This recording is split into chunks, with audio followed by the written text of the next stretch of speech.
Glória a Deus. Boa tarde. Vocês estão felizes? Que honra, que privilégio estar aqui com vocês. De verdade, uma honra muito grande estar aqui e poder, de alguma forma, compartilhar algo com vocês. Sou muito abençoado por essa casa, sou muito abençoado pelo pastor de vocês, pastor Jeremias, pastor dessa casa. Também sou muito grato à vida dele, um grande amigo do meu pai, que caminham juntos já há muitos anos. Para você que não sabe, meu pai é o pastor Josué Gonçalves, prega sobre família e casamento. Então, muita gratidão no meu coração de poder estar aqui e poder abrir a palavra com vocês e a gente conversar um pouco. Nós vamos ter esse primeiro momento aqui, eu quero compartilhar uma palavra com vocês, depois nós vamos ter um momento aqui de martelada, é isso? Não é nada literal martelada, né? Só uma expressão, né? E aí a gente vai poder conversar um pouco mais solto aí sobre alguns assuntos. Mas eu queria compartilhar uma palavra com vocês, submisso ao tema que a liderança compreendeu que seria relevante para esse tempo, que é conquiste. Então, abre comigo já aí em Números, capítulo de número 13. Em Números, capítulo de número 13. Eu gostei muito desse tema escolhido, acho que é muito pertinente para o tempo que nós estamos vivendo, acho que é muito pertinente para o tempo em que a igreja brasileira, a igreja que nós estamos fazendo parte da edificação, está vivendo. E por quê?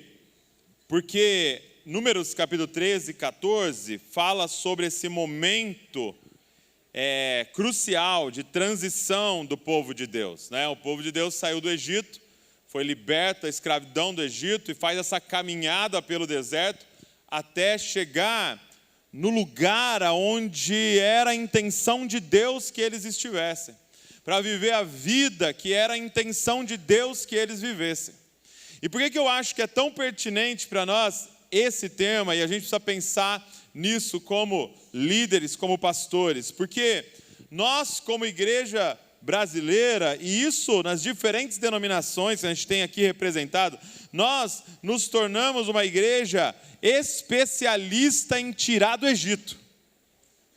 Então nós somos bons nesse negócio de tirar do Egito, porque a figura de tirar do Egito é exatamente a figura de salvação.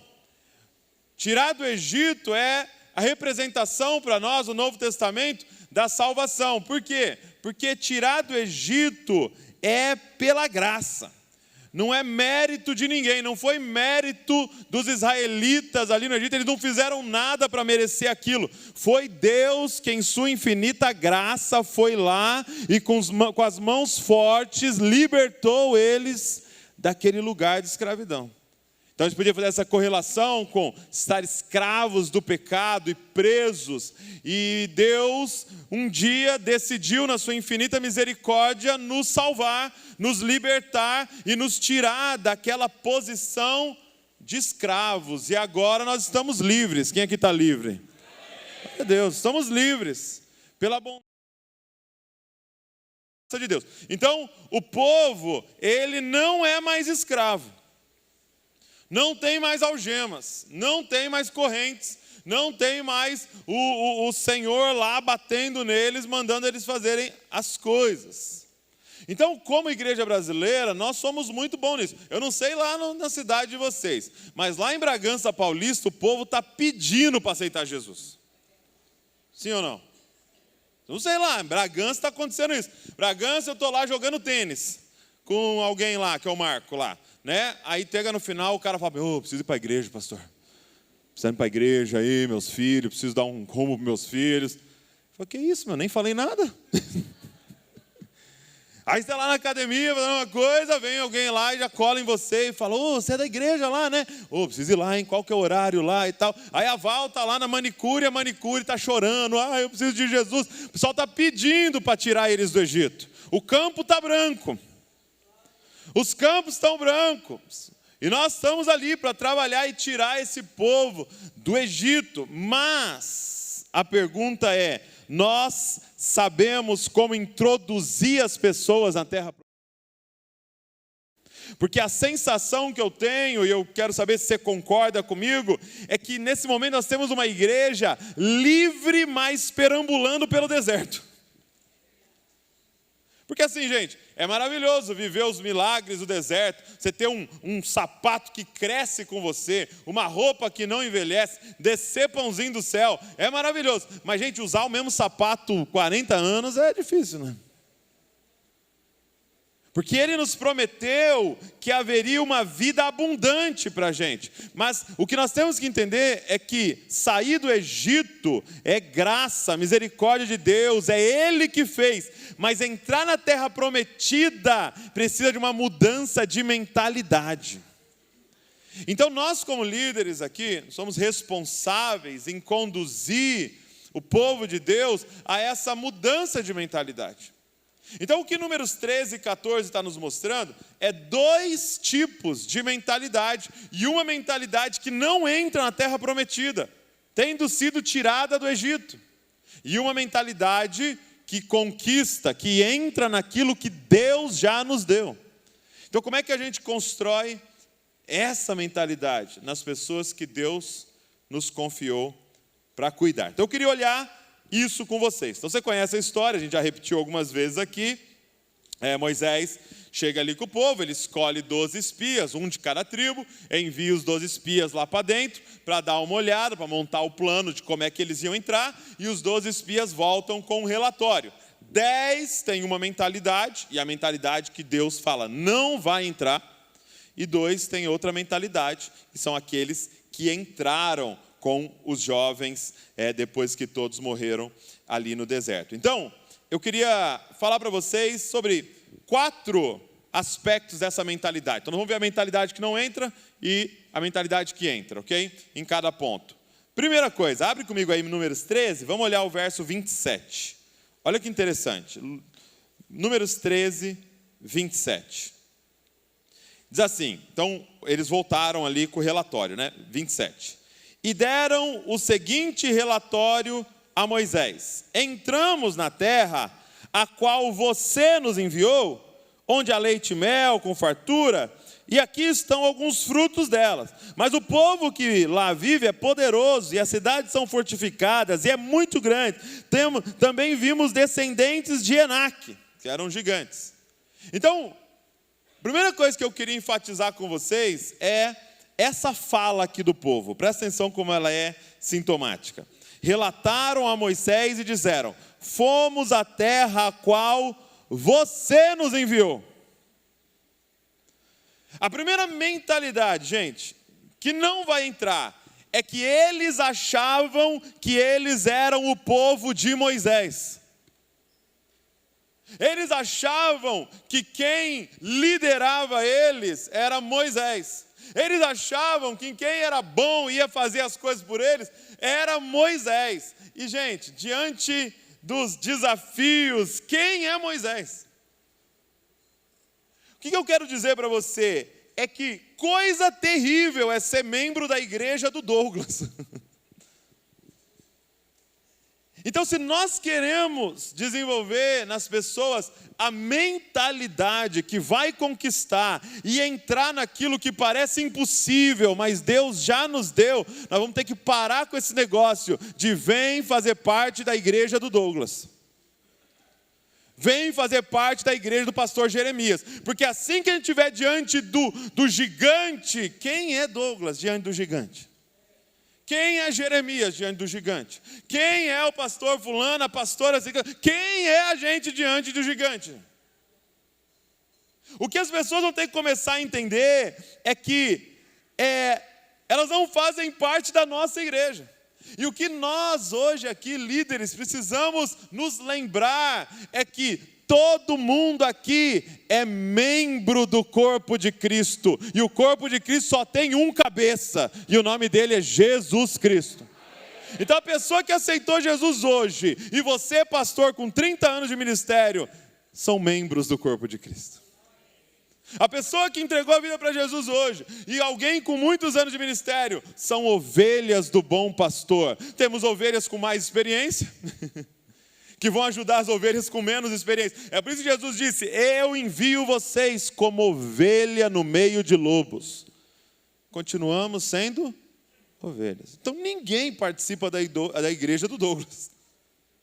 Nós fazemos parte da igreja do Senhor Jesus. E as portas do inferno não prevalecerão contra essa igreja. Porque contra a do Douglas, meu amigo, uma cerquinha do inferno já prevalece. Porque nós somos tudo pecador aqui nessa sala. Não sobra ninguém. Se não fosse a graça e misericórdia do Senhor nos sustentando de pé aqui, não sobraria ninguém. Gente, é por isso que nós estamos tão esgotados. É porque nós, de alguma forma, estamos deixando as pessoas terem essa ideia, que elas fazem parte da nossa igreja. E aí nós entramos nesse lugar, como líderes, de esgotamento, porque está sendo colocado um peso sobre a liderança que ninguém nessa sala pode carregar. Que ninguém nessa sala aguenta carregar. Há uma expectativa sobre os líderes, que as pessoas estão esquecendo que líder é um ser humano, irmão, membro do corpo de Cristo. Mas uma certa parcela, isso é culpa nossa. Nós precisamos deixar muito claro para as pessoas. E isso acontece de forma muito clara com Israel. Quando você lê Êxodo 19, Deus fala: ei, eu quero uma nação de sacerdotes. Olha isso. Deus não diz: eu quero uma nação com sacerdotes. Eu quero uma nação de sacerdotes. Ou seja, todo mundo que faz parte da minha nação vai ser um sacerdote. Que vai ter acesso a mim. E aí ele diz: então faz o seguinte, Moisés, leva todo mundo para o pé da montanha, que eu vou descer na montanha e vou falar diretamente com o povo, porque é todo mundo sacerdote. E aí Moisés consagra o povo, leva para a montanha, e de repente chega lá, a montanha começa a tremer, fogo desce do céu, trovão acontecendo, raio, e Deus falando do meio de tudo aquilo, meu amigo, os 10 mandamentos. A tradição judaica diz que ele falou os 10 mandamentos em 70 línguas, porque tinha estrangeiros entre o povo, em 70 línguas os 10 mandamentos. Você imagina essa cena. E aí, Êxodo 20, o povo pede uma reunião com Moisés. Moisés, vem aqui. Moisés, esse negócio é perigoso. Moisés, essa presença de Deus mata. E olha que povo bacana. Então faz o seguinte, como é perigoso e mata, vai você. Morra e traz a mensagem para nós. Eles declaram com a boca deles: não fale Deus conosco. Deixa eu dizer uma coisa, não tem mais como a gente aceitar isso.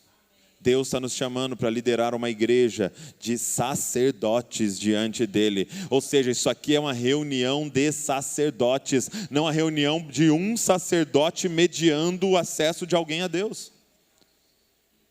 É apenas alguém que de alguma forma tem algo do Senhor para entregar para outras pessoas que têm outras coisas do Senhor para entregar, mas é uma reunião de sacerdotes ao redor da presença de Deus. Não é a nossa igreja.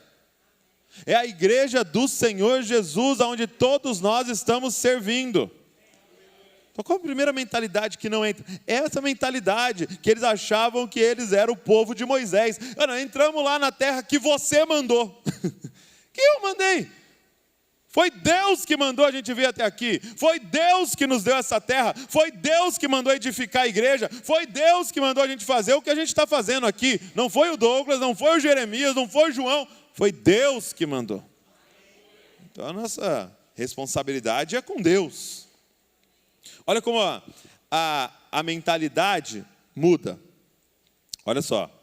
Não, olha que interessante isso aqui. Depois, Números 14, 4. Vai ali na frente, só para você ver o que acontece quando a gente deixa o pessoal vir para a igreja do Douglas. Olha o que acontece. Números 14, 4. O povo já está desesperado, né? Porque é por causa daquele relatório, tem gigante, nós vamos morrer todo mundo. Números 14, 4. Diz assim, olha. E diziam uns aos outros: vamos escolher um chefe e voltemos para o Egito. Sabe o que eles fizeram? Uma reunião para escolher um novo pastor. Vamos achar uma igreja nova nessa cidade. Porque eu não estou mais gostando de fazer parte da igreja do Douglas. Porque não estamos conquistando nada. Douglas não está mais me servindo. Ministério infantil não é do jeito que eu queria. A professora brigou com meu filho. Os adolescentes, lá o líder falou não sei o que para minha filha, eu não gostei. E o louvor está tocando um negócio que eu não gosto. Que negócio é esse de moda de viola? Vamos achar um novo líder para a gente. Porque é isso. Isso. Enquanto serve Moisés, eles estão lá. Enquanto não servir mais, vamos achar um novo líder para a gente. Qual é a mentalidade que entra na terra? Josué e Calebe.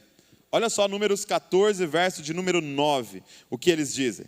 Somente não sejam rebeldes contra o Senhor, não tenham medo do povo da terra, porque nós os devoraremos como se fossem pão. A proteção deles se foi, mas o Senhor está conosco.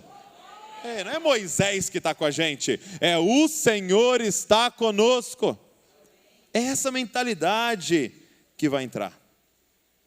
Das pessoas que entenderam, quem mandou a gente para cá foi o Senhor, quem nos libertou do Egito foi o Senhor, quem nos conduziu no deserto foi o Senhor, quem vai nos fazer entrar é o Senhor, porque essa terra é do Senhor, porque nós somos o povo do Senhor, nós somos a igreja de Cristo Jesus, aquele que venceu.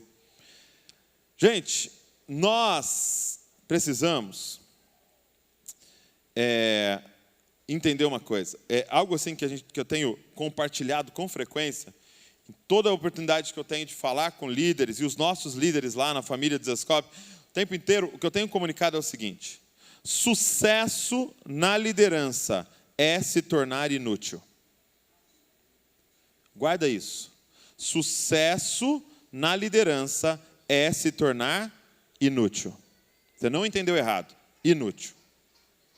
Nos ensinaram por muito tempo que a gente precisa ser muito útil. Que quanto mais útil a gente for para as pessoas, quanto mais as pessoas precisarem da gente, melhor está sendo a nossa liderança. Não. Me ligaram 3 da manhã. Pastor, vem aqui, só você consegue fazer isso. Não. Eu venho de uma raiz pentecostal. Meu pai era Assembleia de Deus. E eu lembro de histórias de gente ligando para o pastor de madrugada e dizendo: ei, o demônio falou o seu nome, pastor. Falou que só sai se o pastor fulano vier. Sucesso na liderança é se tornar inútil. Guarda isso que eu vou te falar. Um bom pai não é aquele que formou um bom filho. É aquele que formou um bom pai. Sucesso de um pai não é formar um bom filho. Porque se você tiver um bom filho, obediente, faz tudo certinho, tudo o que você manda ele faz, mas ele tem 45 anos e mora na sua casa, você falhou como pai. E ele é um bom filho. Porque o objetivo da sua paternidade não é formar um bom filho, é formar um bom pai. Quando que é o sucesso? Quando ele for embora e não precisar mais de você. Quando você for inútil. Não estou falando de desonra, é claro que meu pai, eu não preciso mais do meu pai. Geograficamente, financeiramente, emocionalmente, eu tenho a minha vida, porque agora eu sou um pai. Eu não preciso mais do meu pai, pastor. É lógico que eu continuo honrando ele, pedindo conselho para ele é mais velho, ele me ensina, é muito bom. Mas ele teve sucesso, por quê? Porque eu não preciso mais dele. Nós precisamos parar de liderar para as pessoas precisarem da gente. Nós temos que liderar, gente, nós temos que liderar no modelo de João Batista. O que era sucesso para João Batista? Perder seguidor. Quando é que ele venceu? É quando estava passando Jesus, ele falou: eis o Cordeiro de Deus que tira o pecado do mundo, siga ele. E aí eles deram tchau para João Batista e disseram: não precisamos mais de você. Sucesso. Porque o meu objetivo foi cumprido. Levar a pessoa a Cristo Jesus. O véu foi rasgado.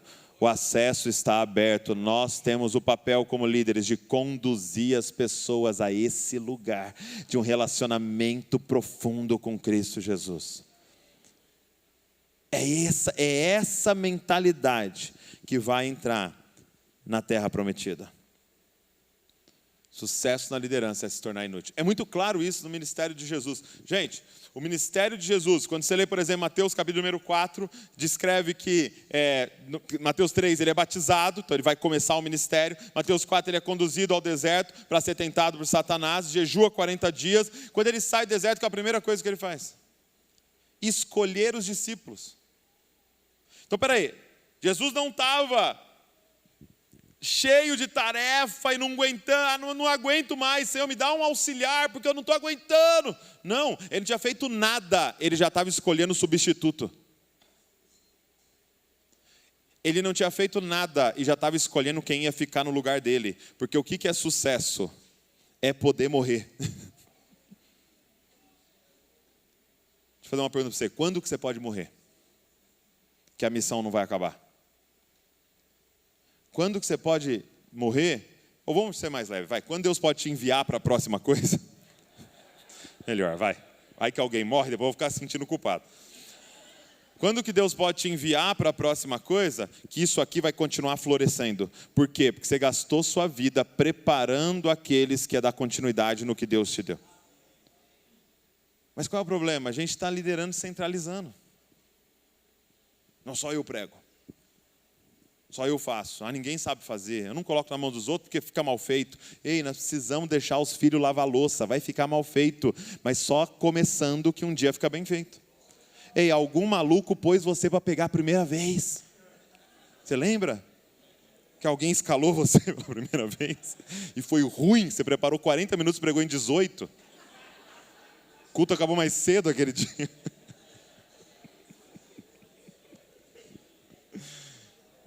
Hoje é o contrário, né? Você prepara 40 e fala 2 horas. O pessoal não aguenta mais.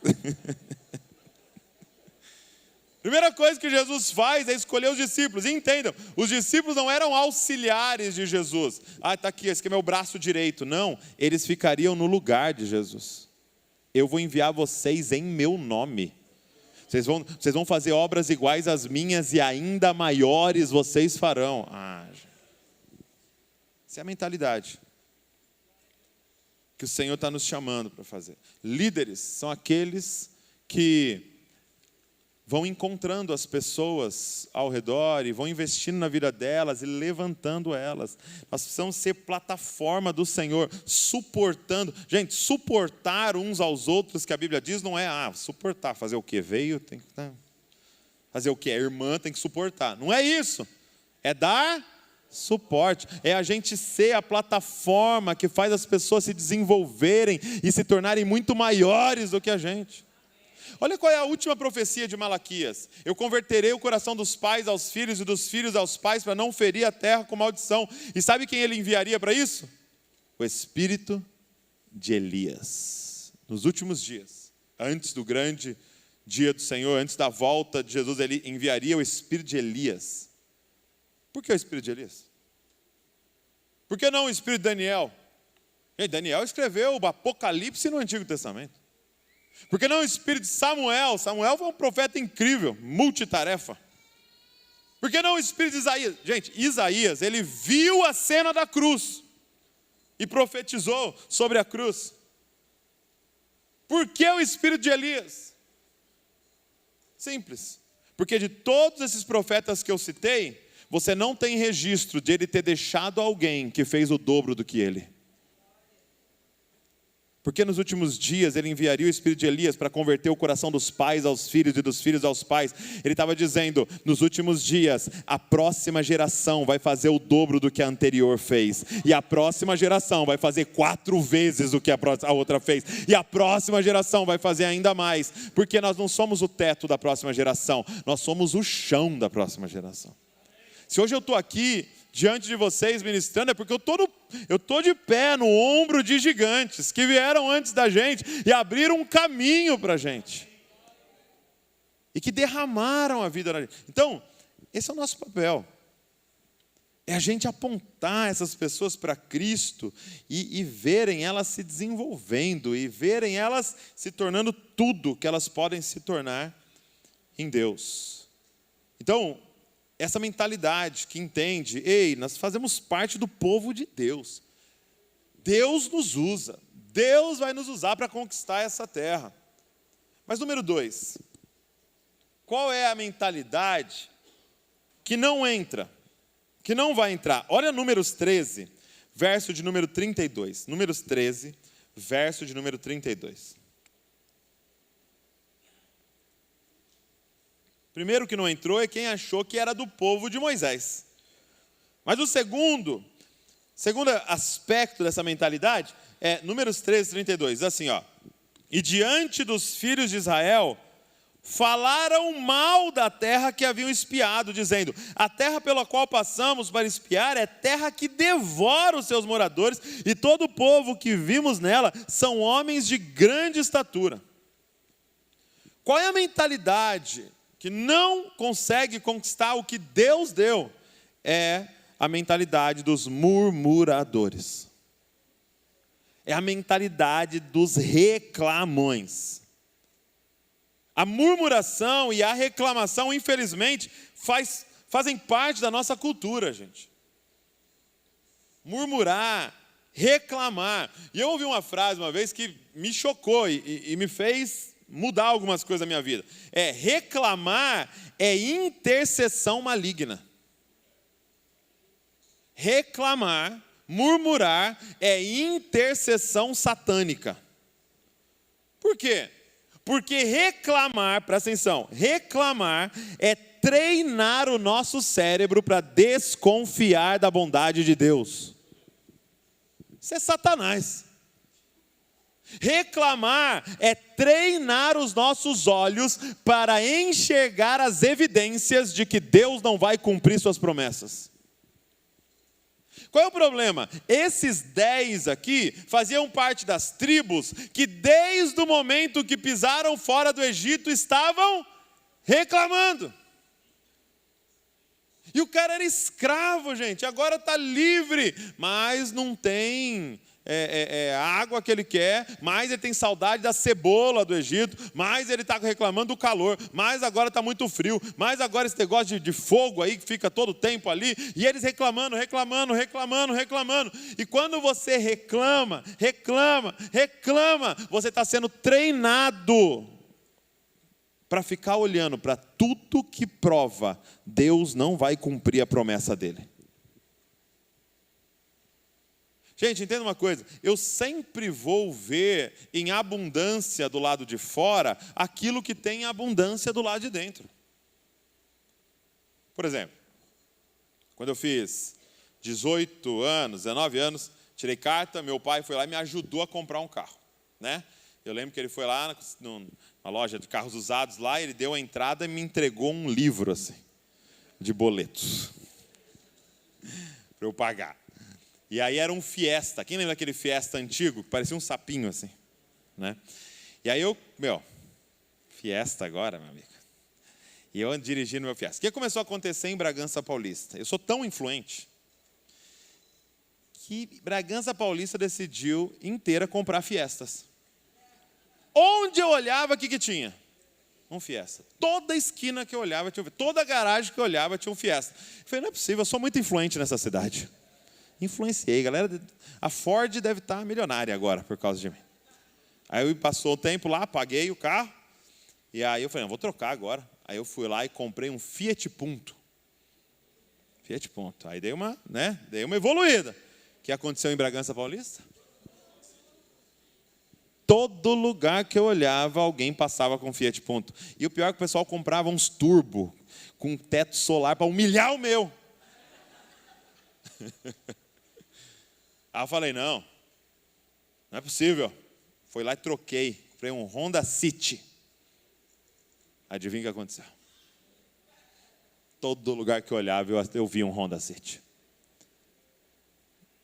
E eu te pergunto, aumentou a população de Fiesta em Bragança Paulista depois que eu comprei o meu?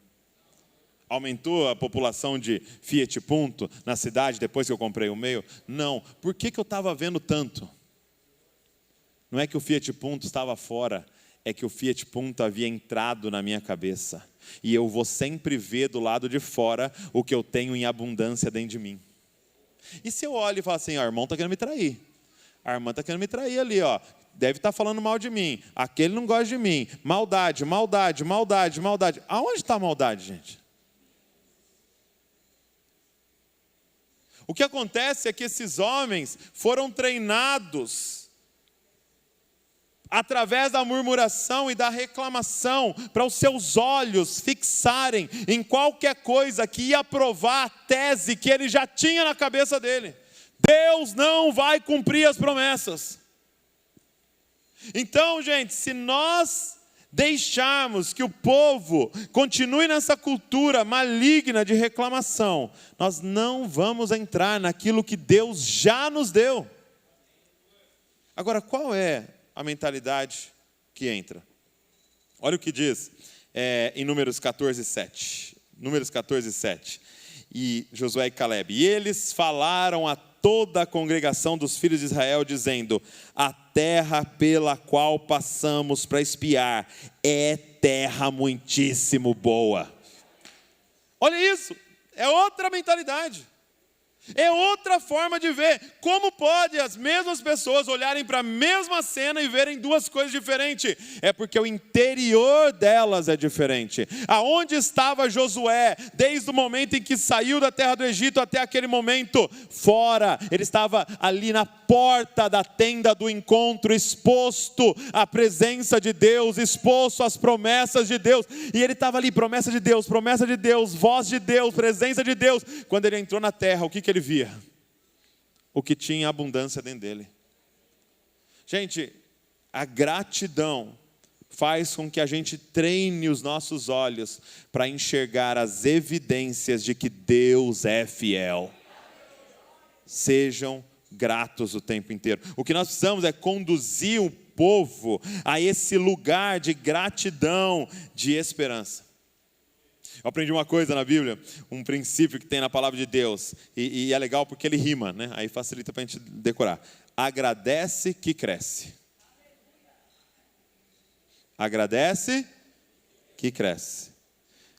Em Marcos 6, quando os discípulos estão lá com Jesus, e Jesus está pregando para a multidão, de repente a multidão toda está tanto tempo lá que estão com fome, e aí os discípulos falam, vamos despedir a multidão, a galera está com fome, nós estamos longe da cidade. Jesus fala para ele, ei, dê vocês de comer para eles. Né? Era o momento de uma lição. E aí eles falam, como é que a gente vai fazer? Nem que a gente tivesse muito dinheiro, como é que a gente vai comprar comida para toda essa multidão? Aí Jesus fala, o que vocês têm aí?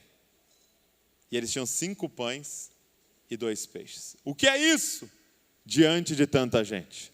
E a Bíblia diz, verso de número 41 de Marcos 6, tomando 5 pães e 2 peixes, e olhando para o céu, deu graças e partiu os pães. Em seguida entregou aos seus discípulos para que servisse ao povo, e também dividiu os 2 peixes entre todos eles. E todos comeram, se fartaram, e sobrou. Porque alguém pegou o que tinha, levantou para o céu, deu graça, agradeceu. Gente, agradece que cresce. Agradece que cresce. O Senhor nos chamou para esse lugar de gratidão. O Senhor nos chamou para conduzir um povo em gratidão. Olha que interessante esse texto, que é Lucas 17. Você lembra quando 10 leprosos encontram com Jesus? Jesus se encontra com esses 10 leprosos, e aí Jesus fala, faz o seguinte, vai se apresentar ao sacerdote. Então os 10 estão indo, e no caminho eles começam a ser curados. Então imagina um olhando para o outro, né, e vendo a pele do outro sendo restaurada, e de repente a pele dos 10 estão completamente restaurados, e um corre para falar com o sacerdote, o outro corre para ver a esposa, o outro corre para ver os filhos, o outro corre para ver o pai e a mãe, mas um para. Dá meia volta e sai correndo na direção oposta, porque ele vai voltar a falar com Jesus. E o que ele tinha acabado de receber, gente? O que é cura? É você receber mais alguns anos de vida, sim ou não? Esse homem ia morrer cedo com aquela lepra, e agora ele foi curado. Então ele recebeu alguns anos de vida, de presente do Senhor. Olha Lucas 17, verso 16. Prostrou-se aos pés de Jesus e lhe agradeceu. E aí diz assim: este era samaritano. Jesus perguntou: não foram purificados todos os 10? Onde estão os outros 9? Não se achou nenhum que voltasse e desse louvor a Deus, a não ser esse estrangeiro? Então ele lhe disse: levante-se e vá, a tua fé te salvou. Então ele recebeu alguns anos de vida e agradeceu. E quando se agradece, cresce. Esse cara está vivo até hoje. Nós precisamos conduzir um povo a esse lugar de gratidão. Estava conversando com meus filhos antes de ontem, sobre isso. Porque às vezes a gente começa a esquecer que tudo é graça na nossa vida. Faz assim, ó. Esse ar é graça. Quanto que você pagou? A água que a gente bebe é graça. Imagina, tem água aqui para eu beber, não tem que ir lá buscar, não sei aonde. Se eu tivesse que buscar, era a graça de Deus, é misericórdia de Deus. Meu coração batendo aqui, o pulmão funcionando, a comida que foi transformada em vitamina. É graça, estar vivo é graça, acordar é a misericórdia que se renovou sobre nós. Ei, você está vivo, você tem motivo para agradecer. Gratidão ao Senhor. Então nós precisamos entrar nesse lugar de gratidão. Estão nos ensinando a murmurar, gente. Estão nos ensinando a reclamar. Querem nos treinar para olhar para aquilo que Deus tem e falar: não vai dar certo. E nós precisamos conduzir um povo nesse lugar de gratidão ao Senhor. Então, primeiro, mentalidade que não entra é uma mentalidade que acha que faz parte do povo de Moisés. Segundo, a mentalidade que não entra é uma mentalidade de murmuradores que foram treinados à incredulidade. Mas terceiro, a mentalidade que não entra é aquela mentalidade que tem uma visão distorcida de quem Deus é. Olha o que diz Números 14:3. E porque o Senhor nos traz a essa terra para cairmos à espada e para que nossas mulheres e nossas crianças sejam por presa, não seria melhor voltarmos ao Egito? Olha isso, gente. Eles estão dizendo: o Senhor deve ter trazido a gente para cá para morrer todo mundo com uma espadada no bucho. Que visão é essa que esses homens têm sobre Deus? Qual é o nosso papel como líderes? Nós precisamos revelar a eles quem é o Senhor. Você sabe que Moisés não entrou na terra prometida. Moisés viu a terra prometida de longe, mas não entrou. E por que não entrou, gente? Quem lembra? Deus fala: Moisés, você não vai entrar. Sabe por quê? Por causa do que aconteceu lá na rocha. E o que aconteceu lá? O povo com sede e o povo fazendo o quê? Reclamando. Estamos com sede. Tá, beleza. Moisés vai falar com Deus, o povo está reclamando de novo. Não aguento mais esse povo murmurador. Aí Deus fala assim: Moisés, faz o seguinte. Fala com a rocha. Quando você falar com a rocha, vai sair água. Ok? E o povo vai beber. E aí Moisés chega diante do povo. Fala: rebeldes! Quanto tempo nós vamos ter que aguentar vocês? E aí ele pega, bate com tudo na rocha. E o que acontece? Sai água. E aqui um parênteses. Não é porque está funcionando que Deus aprovou, tá? Funcionou. E pela misericórdia e amor de Deus pelo povo, a água saiu. Mas o líder não tinha sido aprovado, não. Fecha parênteses. Então, ele bate na rocha. E aí Deus fala para ele: você não vai entrar. Por quê? Presta atenção nisso. Porque você não me santificou. O que isso significa? Você não representou quem eu sou corretamente para o povo. Eu queria me revelar como um Deus da graça, da misericórdia e da bondade, que mesmo em meio à murmuração e reclamação, ia prover para o povo. E você fez com que o povo achasse que eu sou um Deus irado e que também murmura contra eles. Quem está entendendo o que eu estou falando aqui? Olha a nossa responsabilidade. É a de Paulo. Me imitem. porque eu estou imitando a Cristo Jesus. Nós temos que revelar ao povo quem é o Senhor. Porque uma visão distorcida de quem é Deus está fazendo o povo não entrar no melhor de Deus para eles. Gente, eles já vêm de uma visão distorcida de quem é Deus por causa das famílias disfuncionais que eles vêm. Será que eles vão chegar na estrutura da igreja? Será que eles vão chegar na família de Deus e continuar com uma visão distorcida de quem é Deus? Então nós precisamos estar diariamente diante do Senhor, sendo transformado de glória em glória, para poder revelar o Senhor, um Deus manso, um Deus bondoso, um Deus passivo, um Deus pacífico, um Deus amoroso, um Deus de domínio próprio, de benignidade, longanimidade, de amabilidade, de doçura.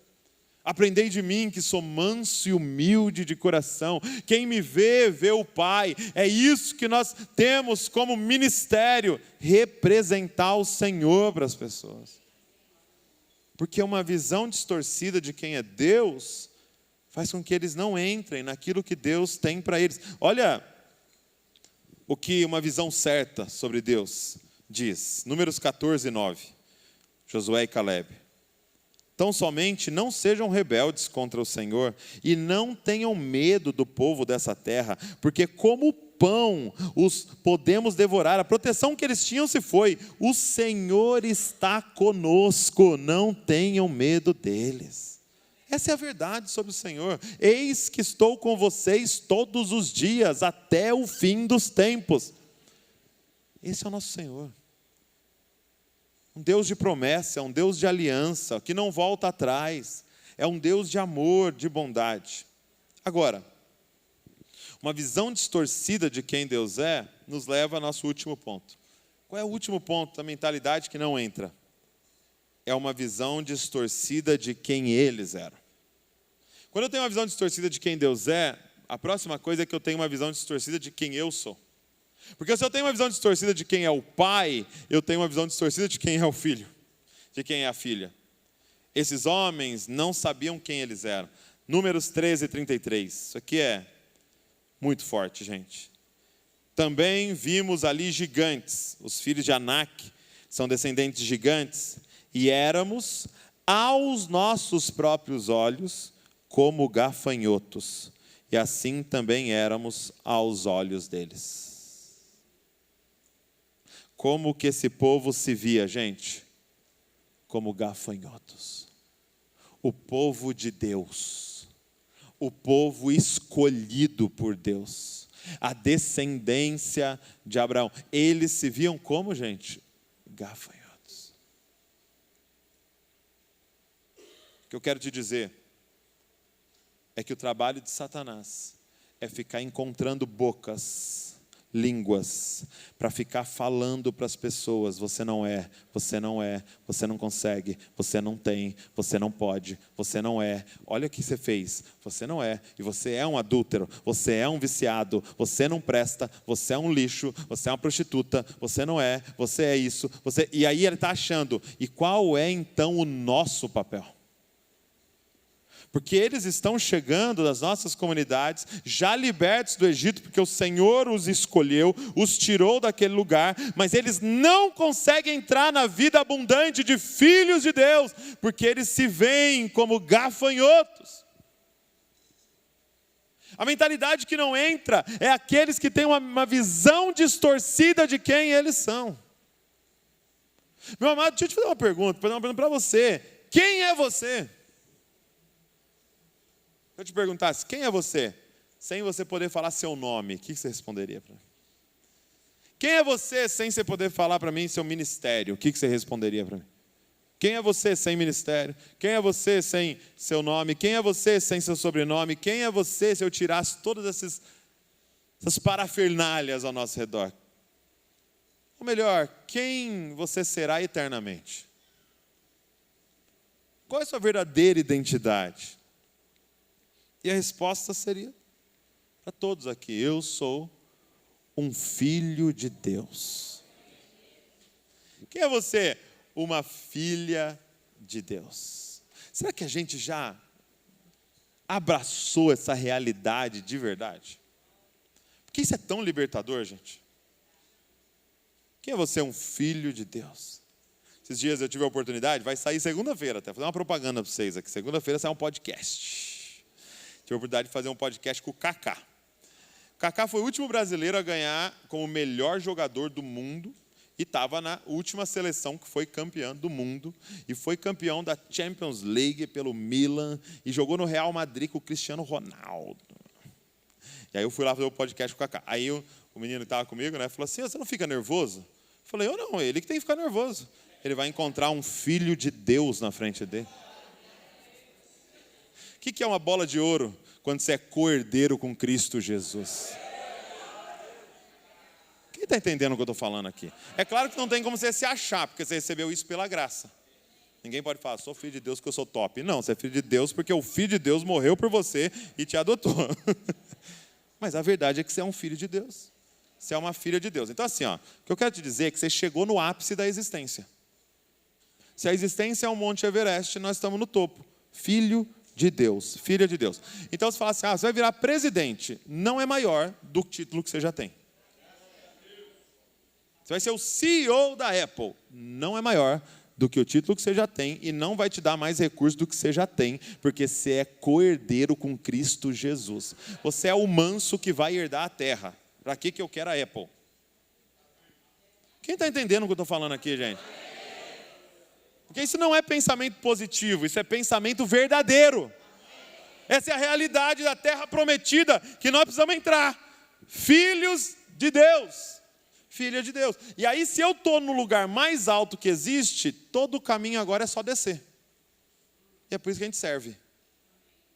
É interessante que no texto em que Jesus lava os pés dos discípulos, sabe como começa?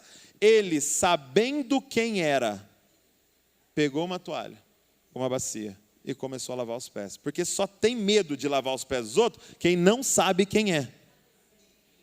Que aí vão achar que eu sou escravo. Não tem problema, você sabe quem você é.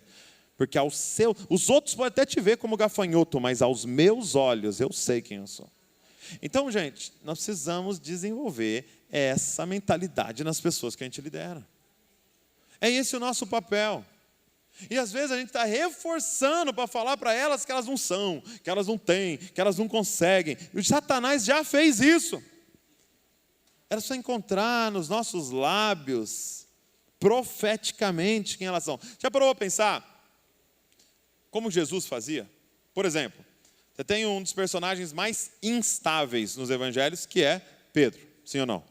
Né? Pedro ali, ó, bipolaridade espiritual Pedro tem. Pedro conseguiu, em Mateus 16, Jesus fala assim, ó, muito bom, Pedro, isso aí é revelação do Pai, para trás de mim, Satanás. Como, Pedro? Em minutos você consegue ser o maior teólogo vivo e o maior herege que tem. É isso aqui, ó. Aí ele corta a orelha dos outros. Aí ele quer mandar... você sabe, Pedro era instável, sim ou não? Jesus vê Pedro pela primeira vez, né? Simão, pela primeira vez. Qual que é o nome que Jesus dá para ele? Pedra. O que ele estava dizendo todas as vezes? O estável, o firme, o imutável, o rocha, o firme, o estável. O que ele estava dizendo? Eu sei como você está, mas eu prefiro te chamar por quem você é. Eu sei que nesse momento você está, não nego isso. Já tiro espada, colo orelha, eu faço. Mas eu quero ficar declarando quem você é até você entrar nessa terra prometida. Você é estável. Nós precisamos disso. Nós precisamos desses olhos proféticos do Senhor Jesus para olhar para as pessoas. Um dia alguém me disse assim, Douglas, entenda uma coisa, a igreja não é uma joalheria. Onde você entra lá e fica tentando achar a joia que você vai querer comprar. Não, a igreja é uma mina de ouro. Você vai ter que pegar no meio do carvão, no meio da sujeira e achar o ouro que está lá. Quem é que consegue enxergar por debaixo de como as pessoas estão, quem elas são em Deus? para dizer e proclamar profeticamente quem elas são em Deus. Interessante que a Bíblia descreve para a gente o chamado de Mateus, e Mateus também chamava Levi, né? Chamava Levi. Eu não sei se você sabe, mas Mateus significa presente de Deus. E aí, nós temos 3 textos que descrevem o chamado de Levi, né?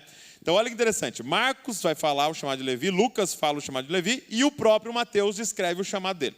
Então, Marcos 2,13 diz assim, ó: de novo, Jesus foi para junto do mar, e toda a multidão vinha ao encontro dele, e ele os ensinava.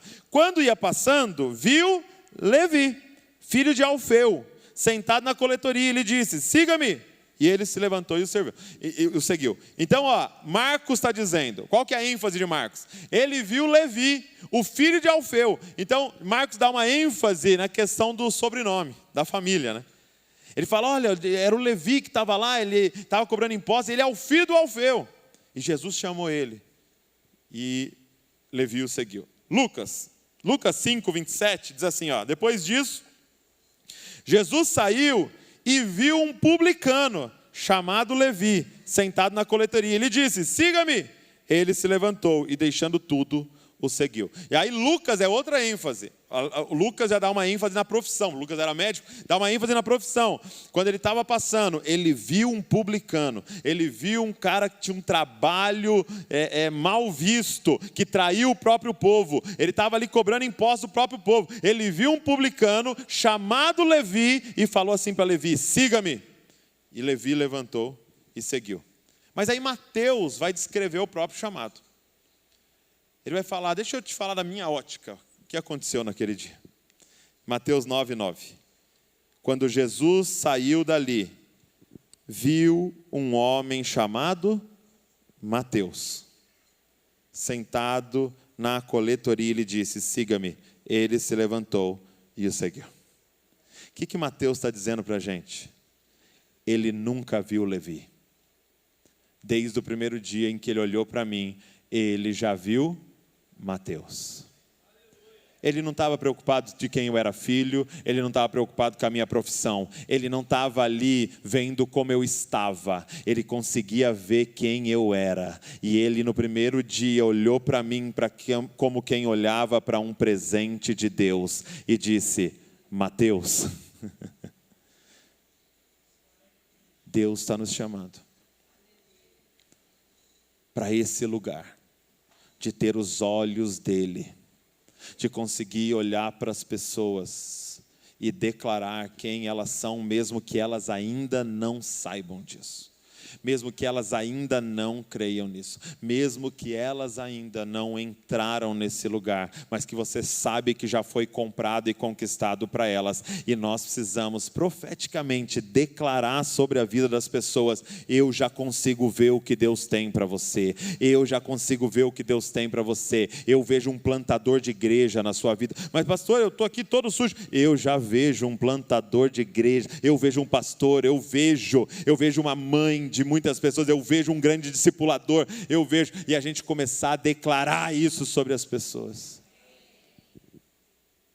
A mentalidade que não entra é a mentalidade que tem uma visão distorcida de quem ela é. Mas a mentalidade que toma posse dessa terra é aqueles que sabem quem são. Olha o que diz, Números 13:30. Então Calebe fez calar o povo diante de Moisés e disse: vamos subir agora e tomar posse da terra, porque somos perfeitamente capazes de fazer isso.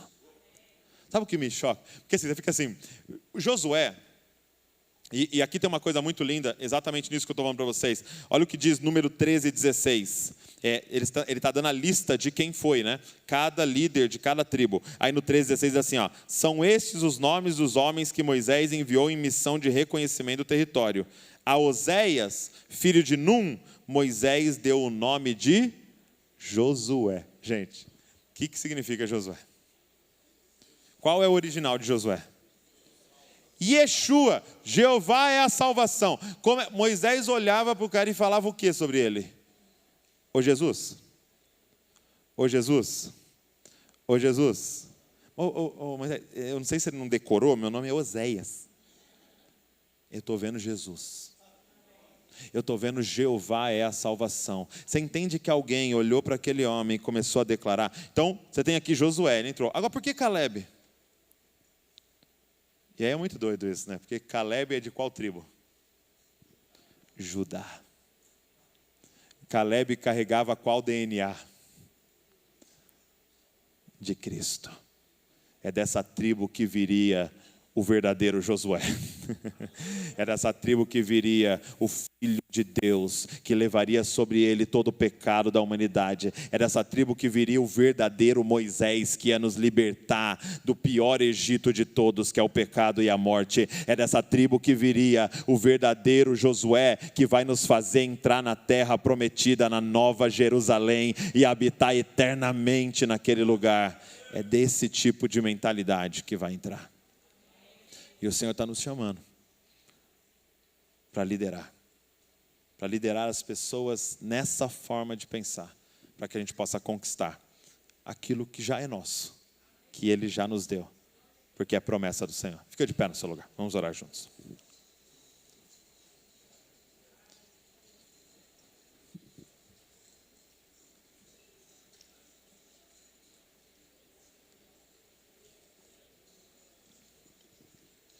Papai, nós estamos aqui debaixo de temor e tremor, Senhor, porque a verdade é que o Senhor nos deu uma tarefa impossível, Senhor. O Senhor nos deu uma tarefa impossível, então nós queremos dizer, sem Ti nada podemos fazer, Senhor. E sem Ti nada queremos fazer, Senhor. E nós clamamos a Ti por sabedoria, revelação e misericórdia sobre as nossas vidas, para cumprir a obra do ministério, Senhor, que o Senhor propôs diante da gente, Pai. Senhor, eu quero pedir, Pai, misericórdia e graça sobre essa igreja, esses líderes, as comunidades aqui representadas, Senhor, para que a gente possa conduzir um povo, Pai, a conquistar o que o Senhor nos deu, Senhor. Senhor, não deixe que sofismas e fortalezas, Senhor, nos deixe fora daquilo que o Senhor já nos deu, daquilo que o Senhor conquistou na cruz, que é direito nosso, que é nossa herança, Senhor. Pai, não nos deixe fora daquilo que já é nosso, Pai. Não nos deixe, Pai. E não deixe o povo que o Senhor colocou para a gente pastorear, para a gente cuidar, Senhor. Nos ajuda, Pai, a ter essa mentalidade de Josué e de Caleb, mas também a conduzir um povo nesse lugar, Pai. Faz de nós homens e mulheres de gratidão, Senhor. Cheios de ações de graça, Senhor. Faz de nós homens e mulheres que sabem quem Tu és e que sabem quem são no Senhor, Deus. Senhor, eu quero te pedir, reforça a nossa filiação hoje aqui, Senhor. Nos dá mais certeza da Tua paternidade hoje aqui, Senhor. Enche-nos, Senhor, da verdade da Tua palavra e do Evangelho, Senhor. Para a gente poder cumprir essa missão, Senhor. Senhor, nós queremos te pedir perdão se de alguma forma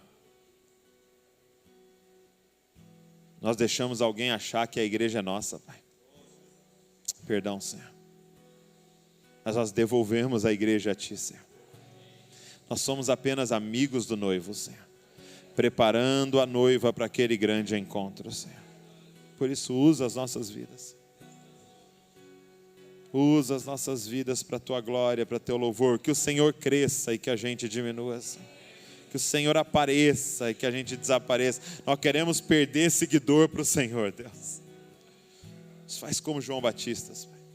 Simplesmente preparando o caminho das pessoas até o Senhor, Deus. E levanta igrejas sacerdotais, Pai. Cheios de homens e mulheres que Te amam acima de todas as coisas, Pai. Nos entrega as cidades que nós estamos, Senhor. Nós cremos que os campos estão brancos, levanta mais trabalhadores. Dá uma capacidade para esses líderes formarem novos líderes, Senhor. Formarem novos discípulos, Pai. Isso nós te pedimos, Pai. Nos méritos de Cristo Jesus, Pai. No nome de Jesus. Amém e amém. Deus abençoe a vida de vocês, meus amados.